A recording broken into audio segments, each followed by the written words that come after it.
Hello everyone, thanks for joining in for another video. We're going to be making a Valentine's Day wreath today. Look at this sign, how cute is that? Okay, so we have this sign, that's our theme that that's how I picked out all of the ribbons to match with it. I have a pink mesh and a red border stripe mesh. So I have 2 rolls of this that I'm cutting into 18-inch pieces. And then I have 9 different ribbons that I've cut into 12-inch pieces. I started with 2 pieces of each design, and then if I end up needing more after, I can just cut more. So I took my 9 ribbons and I grouped them into groups of 3. What you're gonna wanna do is kind of spread out your colors. You don't want one grouping to have all red and then one grouping to have all pinks. So I made sure like the black and white was split up. I have a light pink and then red, dark pink. They're all kind of blended so they're not in like chunks together on the wreath. Hope that makes sense. I also added a little hook onto the back of my sign. That way it kind of helps when I anchor it in tight onto the wreath. It doesn't move around as much. And then I just hot glued around that to help it stay on a little bit better. So we're gonna set that aside. I've pre-cut my red mesh, but I still need to cut some pink. So let me set all the ribbons aside. And like I said, all the ribbon is cut into 12-inch pieces. And we're going to be using a pink wreath form today.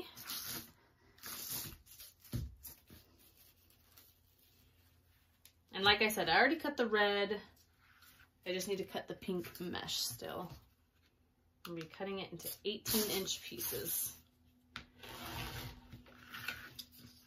So if you don't want to watch me cut the mesh, now would be the time to fast forward.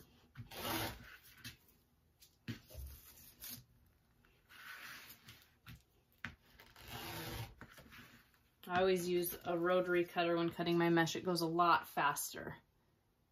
And a cutting mat. Totally worth it. If you go to our website, which is shopdesignerdiy.com, we have a blog post that shows you like all of our favorite things that we use. And it has like our affiliate links for them so you can order the same ones that we use for our projects. Now, I'm going to be working on so many different like color combos for Valentine's Day this year. This one's more of like the pink and red. So I want to know like what color combos are you guys doing? Or what is your favorite color combo for Valentine's Day? I love pink and red. I'm just going to keep cutting. At least enough to get me started, and then if I need to cut more after, I can. Most of the wreath forms come with like 18 pegs on them. So you just need to make sure you end up with 18 pieces of each of the mesh.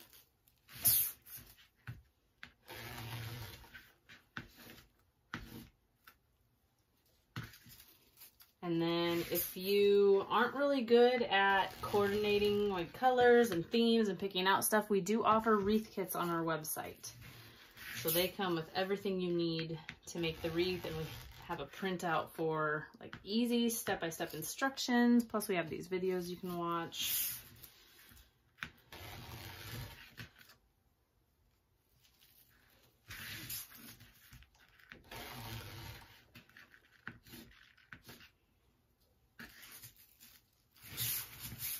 My biggest issue with making wreaths is I can never keep count of how many pieces of mesh I cut. I always lose count and end up having to recount, but I'm just gonna cut until the roll runs out.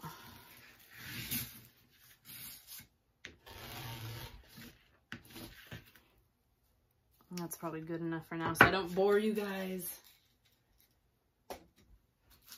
Okay, so we are going to be starting in this back bigger ring first. So these front ones I kind of have tucked out of the way. I'm going to bring all of these larger ring pegs out. And the technique that I'm going to be doing is like a ruffled mesh technique. I love it because it makes the wreath super full. So what you're going to do for that is you're going to take one of the colors of mesh. Doesn't matter which one you choose. because they're going to go together. So I'm going to ruffle it like this, right? Try to stay down the center of your mesh if possible. So I'm going to ruffle this one. And then I kind of just hold it with my one hand. And you curl, I'm curling under the cut edge because I don't like it when the cut edge is exposed. Now I'm just going to ruffle this one and add it with my red. So this is going to count as one ruffle with two colors. It's going into each peg. Now for this, I am putting the pink on this outer edge and the red is on the inner edge. When I go to this next peg, I'm going to flip it and I'm going to do red on the outer edge and pink on the inside edge. That way you don't like have all one color on your outer edge. It'll kind of all blend. Oh my goodness, my mesh is snagging. Gather it. And if you have a hard time holding these pieces, you could always use like a little like clothespin to hold it while you're ruffling your next color. Usually that kind of ends up taking longer for me. So just ruffle it like this. All right, now for this one, I'm going to flip it. Pink is going to be on the inside edge. Red is going to go on the outside edge.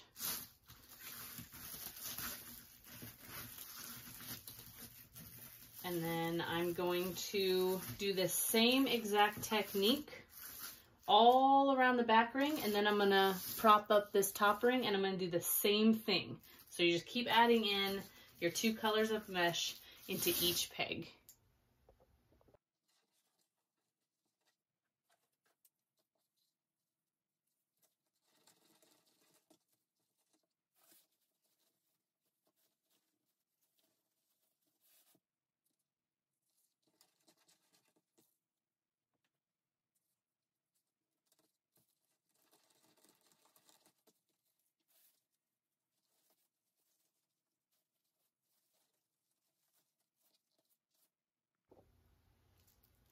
Okay, so I am now adding my last grouping of mesh onto my wreath form. Right here, and the next step is going to be adding ribbon onto it. And I'm going to be adding it right on top of the mesh where the pegs are. So I kind of left those open, easy to find. And we're going to lay the ribbon onto it, twist it on. Actually, first I'm going to add my sign because I hate adding ribbon and then this covers half of it. So I'm going to add this first and then I'm going to do the ribbon around it. That way I'm not wasting good ribbon behind it. So I'm going to attach a piece of wire through the hook on the back of the sign. And then I'm going to use this to tie onto my wreath.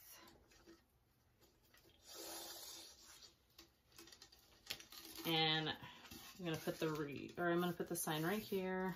Probably cover two pegs. So I'm going to put it here, run my ribbon kind of through the mesh to the back. I'm going to flip it over. And as you can see, I'm just going to be tying this wire around the frame of the wreath. Do it nice and snug so it doesn't flop. I'm going to cut the extra wire off. And do the wiggle test. It shouldn't really move. You want it to be very secure in your wreath. So I'm going to move it inward a little bit.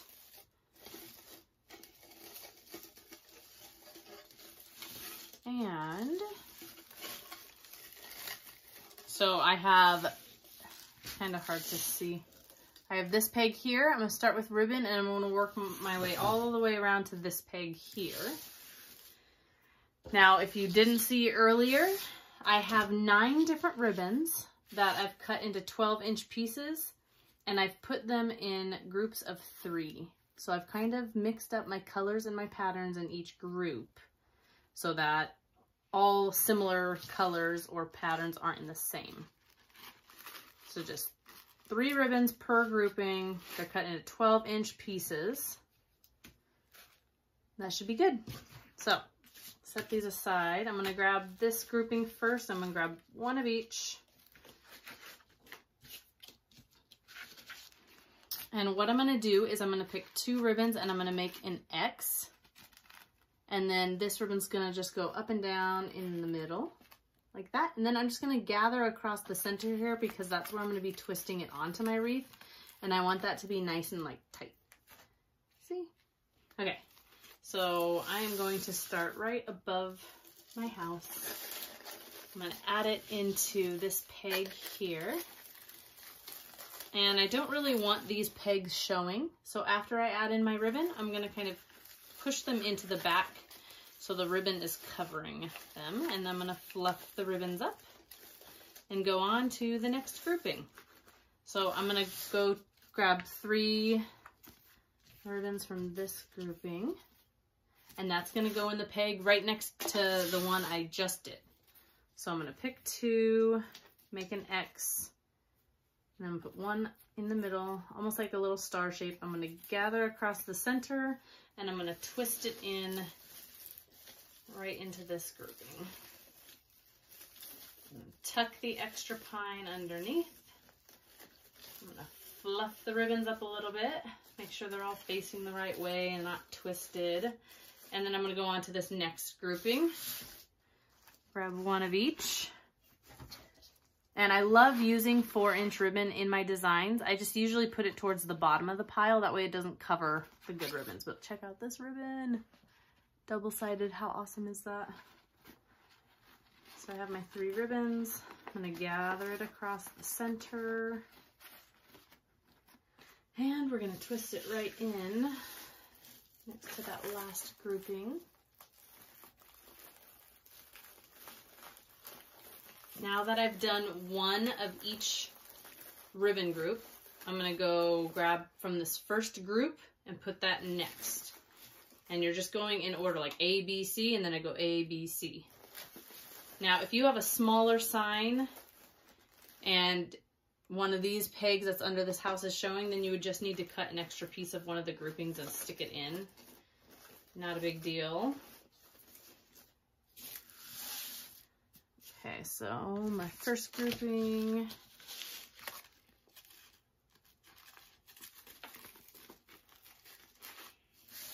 I feel like this is one of the easiest ways to make a wreath. Don't overthink it, don't overcomplicate it. As long as you can fan everything out and fluff it up, keep a nice symmetrical round shape, you're good.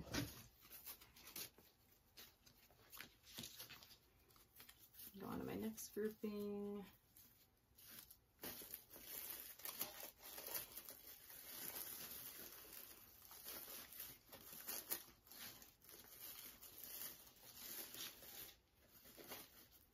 Kind of bring my ribbons up a little bit and then kind of curl them out. That way they don't look like they've been just flattened. They have a little bit of roundness to them. All personal preference. You can do it however you want. All right, so for my last grouping,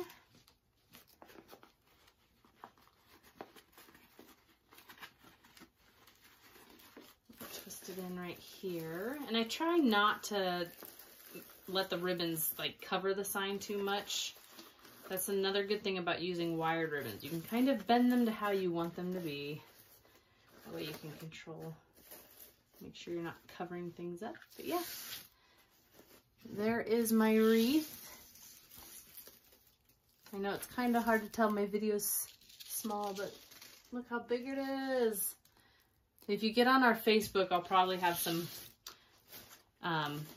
I'll upload some pictures of it so it's easier to see the whole thing at once because my camera's kind of too close. But yeah, so there's just a basic mesh wreath for Valentine's Day. You can add picks into it if you like. You can add bows. You can do whatever you want. I'm just trying to show just a simple technique for adding mesh and ribbon. So I hope you enjoyed this tutorial. And make sure to go to our YouTube channel and you can watch all of our other different styles and make some wreaths with us. All right, have a great day.